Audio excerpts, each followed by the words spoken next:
ராஜி எல்லாருக்கும் கொடுத்துரு. வாண்ணே, வாங்க மாமா. எதுக்கு மாப்பிள்ள இதெல்லாம்? அட குடிங்க மாமா, டீ தானே. மாமா இந்தாங்க மாமா. வேணாம்ப்பா, குடிங்க மாமா. நான் தான் சொல்றேன்ல, வேணாம்ப்பா. வாங்கிக்கோண்ணே, குடிண்ணே, டீ தானே, குடிண்ணே. சித்தப்பா. கொடுமா. அண்ணே ஃபீல் பண்ணாதண்ணே, பார்த்துக்கலாம். சஸ்பெண்ட் பண்ணுவாங்கன்னு நான் நினச்சி கூட வீட்டில் குவார்ட்டர்ஸில் எல்லா இடத்துலையுமே வந்து சர்ச் பண்ணாங்கல்ல, அத்தோட எல்லாமே முடிஞ்சு போச்சுன்னு தான்டா நான் நினச்சேன். ஆனால் பொசுக்குன்னு சஸ்பெண்ட் ஆன ஆர்டர் கையில் கொடுத்த உடனே எனக்கு ஒன்றும் புரியலை. காலையில் ஆஃபீஸ் போன உடனேவே என்னைய எல்லாரும் ஒரு மாதிரியாதான் பார்த்தாங்க. ஏற்கனவே எல்லாருக்கும் தெரிஞ்சிருக்கு போல இருக்கு, எனக்கு தான் எதுவுமே தெரியல. ஒரேடியா வேலையெல்லாம் போல இல்லைண்ணே, சஸ்பெண்ட் தானே பண்ணியிருக்காங்க. என் கூட படிச்சால கௌதம், அவன் அண்ணனுக்கும் இப்படிதான் ஆச்சு.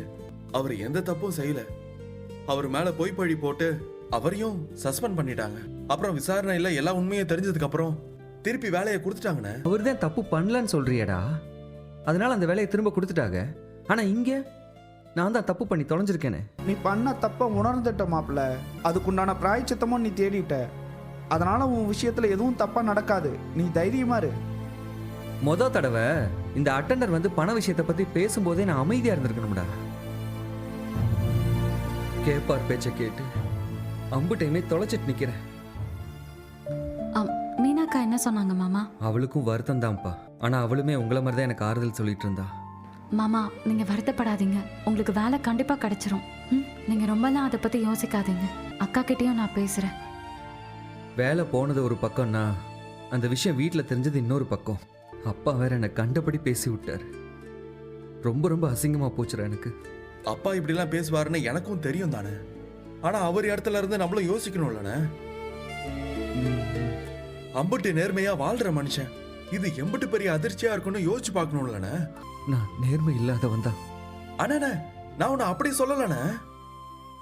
கோவப்படுறதுக்கான திட்டத்துக்கான எல்லா காரணமும் அப்பா கிட்ட இருக்கு, அதை நீ ரொம்ப பெருசா எடுத்துக்காதன்னு சொல்ல வரேன். போன வேலையை எப்படி திரும்பி வாங்குறதுன்னு மட்டும் யோசி. தெரியலடா, எனக்கு அந்த வேலை திரும்ப கிடைக்குமான்னு எனக்கு தெரியல.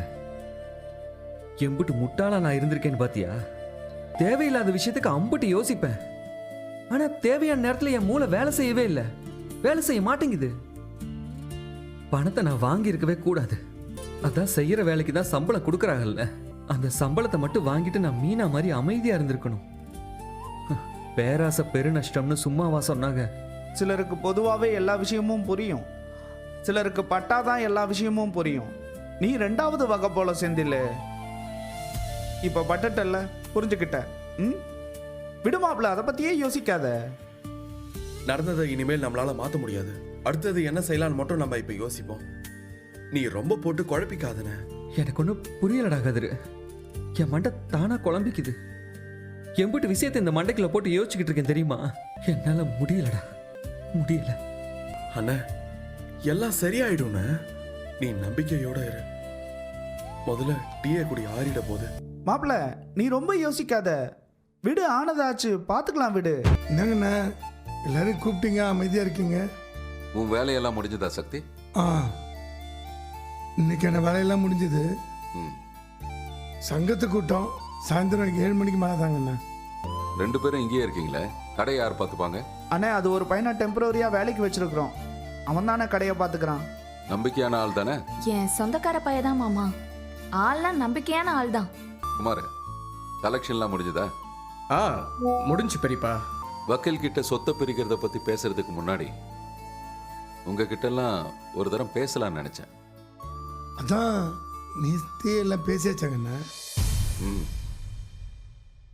ஆனா யார் யாருக்கு என்னென்ன சேரணும்னு நாம பேசல. வீட்டுக்கு பெரியவன், இத்தனை வருஷமா எல்லா விஷயங்களையும் பொறுப்பா எடுத்து செஞ்சவங்கிற முறையில யார் யாருக்கு என்னென்ன கொடுக்கலான்னு சில முடிவுகளை நான் எடுத்திருக்கேன். என்னோட முடிவுக்கு எல்லாரும் சம்மதிப்பீங்கன்னு நம்புறேன். மாமா நீங்க ஒரு விஷயம் சொல்லி அதுக்கு இந்த வீட்ல யாராவது சம்மதிக்காம இருப்பாங்களா? அதானே, உங்க முடிவை சொல்லுங்க பெரியப்பா. இந்த வீட்டை தவிர இருக்கிற மற்ற சொத்தை எல்லாம் 3ஆ பிரிக்கிறதா முடிவு பண்ணிருக்கேன். ஒரு பங்கு எனக்கு, இன்னொரு பங்கு சக்திக்கு, இன்னொன்னு பழனிக்கு. எந்த வித்தியாசமும் வராம சரிசமமா பங்கு பிரிச்சிடலாம். சரிங்கண்ணா, உங்க விருப்பம் அப்படியே பண்ணிடலாம். என்னோட பங்கு என் காலத்துக்கு பிறகு வடிவுக்கும் ராஜேஸ்வரிக்கும் சரி பாதியா போய் சேரும். ஏங்க அதெல்லாம் எதுக்குங்க இப்ப பேசிக்கிட்டு? முத்து, எதுக்குப்பா தேவையில்லாதெல்லாம் பேசிட்டு இருக்க? இப்ப என்ன நடக்கணுமோ அதை மட்டும் பேசுப்பா. பேசணும்னா எல்லாத்தையும் தான் பேசணுமா? நான் முடிச்சது. மற்ற எல்லா சொத்தையும் பங்கு பிரிச்ச மாதிரி இந்த வீட்டையும் பங்கு பிரிக்க வேணாம். அம்மா இருக்கிற காலம் வரைக்கும் இந்த வீடு அம்மா பேர்லயே இருக்கும். அதுக்கப்புறம் இந்த வீட்டை பழனி கொடுத்துடலாம். அண்ணே, எனக்கு எதுக்குண்ணே இந்த வீடு? இவ்வளவு பெரிய வீட்டை வச்சு நான் என்னண்ணே செய்ய போறேன்? ஏங்க நீங்க என்னங்க இப்படி கேக்குறீங்க? குடுக்கறத யாராவது வேண்டான்னு சொல்லுவாங்களா? இத்தனை வருஷம் இந்த வீட்டை நானும் சக்தியும் ஆண்டு அனுபவிச்சிட்டோம். நீ எதுக்குமே வராம தான் இருந்த. அதான் இந்த வீட்டை உனக்கே கொடுக்கலான்னு முடிவு பண்ணேன். இந்த முடிவுல எல்லாருக்கும் உடன்பாடு தானே? சம்மதம் மாமா, சம்மதம். யாருக்காவது ஏதாவது விருப்ப குறைவு இருந்தா இப்பவே சொல்லலாம். ஏய்யா, எதுக்கு ஏன் எல்லார்கிட்டையும் கேட்டுக்கிட்டு? நீ எப்ப தப்பான முடிவு எடுத்திருக்க? நீ சொல்ற மாதிரியே, நீ ஆசைப்பட்ட மாதிரியே எல்லாமே பண்ணிடலாம். சரிம்மா, இந்த விஷயத்த நான் வக்கீல் கிட்ட பேசிடுறேன். பேசிட்டு அடுத்தடுத்து என்ன பண்ணலான்னு முடிவு பண்ணலாம். சரிங்க அண்ணா, நீங்க சொல்ற மாதிரி பண்ணிடலாம். பேசாம எங்கேயாவது ஓடிடலாம் தோணுது மீனா. எங்க போவிய? கண் காணாத இடத்துக்கு நான் போயிடுறேன். விசாரணை எல்லாம் முடிஞ்சு வேலை திரும்ப கிடைச்சா நான் வரேன். ஒருவேளை வேலை திரும்ப கிடைக்கலன்னா அங்கேயே இருந்துக்கிறேன். ஏங்க இப்படி மனசு வெறுத்து போன மாதிரி பேசுறீங்க? அப்பா எப்படி பேசிட்டு போனான்னு பார்த்தேல்ல. மாமா அவரோட வருத்தத்தை சொல்லிட்டு போனாரு, விடுங்க. இப்படி தினம் தினம் ஏதாவது சொல்லிக்கிட்டே இருப்பாரு, அதை நான் கேட்டுக்கிட்டே இருக்கணும்ல. நினைச்சாலே அப்படியே பயங்கரமா இருக்கு. ஏங்க பாத்துக்கலாம், விடுங்க. மீனாவுக்கு கொடு. இந்தாடா காஃபி குடி. எனக்கு வேண்டாமா. இந்தா பக்கோடா உனக்கு பிடிக்கும்னு செஞ்சிருக்கேன், சாப்பிடு. சொல்றேன் இல்லம்மா, வேணாம். டேய் என்னடா வேண்டாம் வேண்டாங்கிற? ஏன் வேண்டாம்? இது ஒண்ணுதான் குறைச்சல். இத பாருடா, நடந்ததை நினைச்சு யோசிச்சுட்டு இருக்காதடா. அண்ணன் அதெல்லாம் உனக்கு வேலை கிடைச்சிரும். சாப்பிடு. கிடைக்குமா இருக்கும், ஆனா இப்ப வேலை இல்ல இல்ல. டேய் நீ தான் பண்ண தப்ப உணர்ந்துட்டல்ல, இனிமே அதுக்கான தண்டனை எல்லாம் உனக்கு கிடைக்காது. நீ கவலைப்படாம இரு. உங்க பையன் எங்கேயாவது ஓடி போட்டுமான்னு கேக்குறாங்க. டேய் என்னடா நீ? பிரச்சனை வந்தா எதிர்த்து நிக்கணும், சும்மா ஓடலாம் கூடாது லூசு மாதிரி.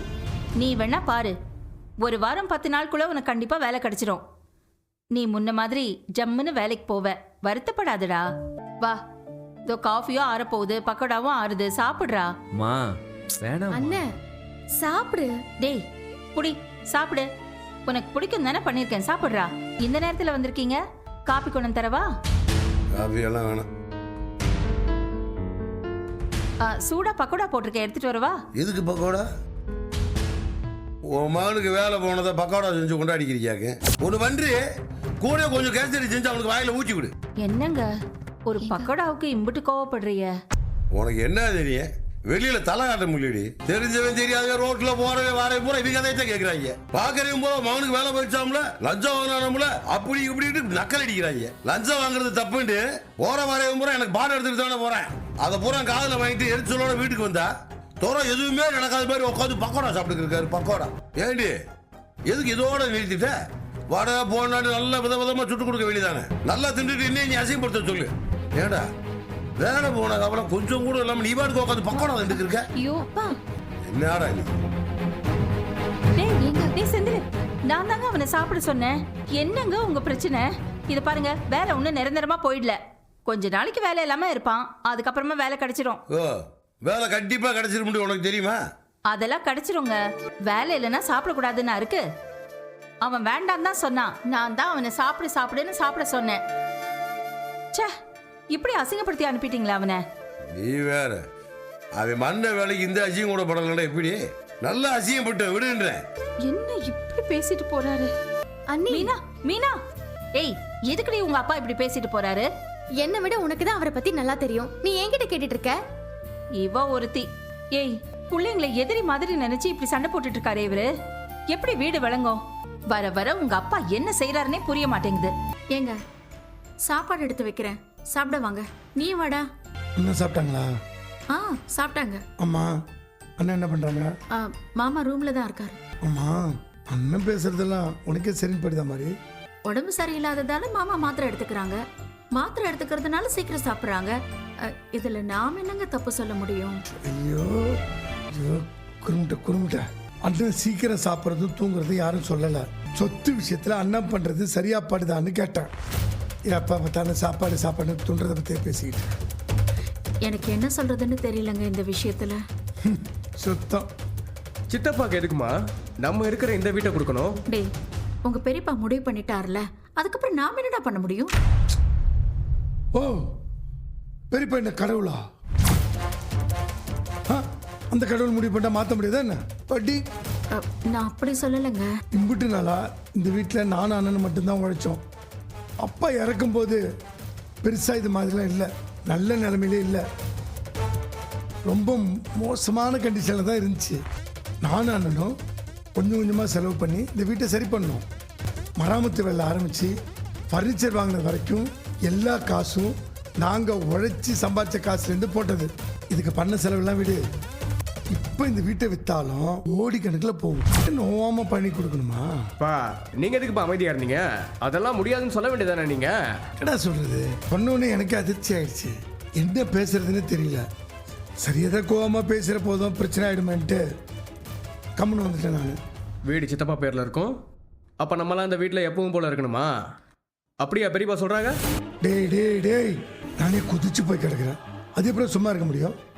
இந்த வீடு பயணிகள் பேர் எழுதிச்சுன்னு வச்சுக்கோ, அவன் பேரில் இருக்கிற வீட்டில் நம்ம உண்டிட்டு இருந்தா அதை விட கேவலம் ஒன்றுமே இல்லைடா.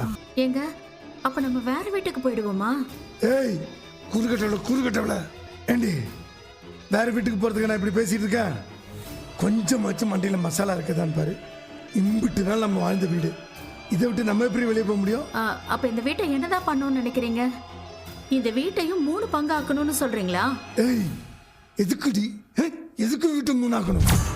இம்பிட்டு நாள் குமாரி எங்க கூட இருந்தா கஷ்டப்பட்டிருக்கான். பிசினஸா பார்த்துட்டு இருக்கான், வீட்டை பார்த்துட்டு இருக்கான், அண்ணனையும் பார்த்துட்டு இருக்கான்.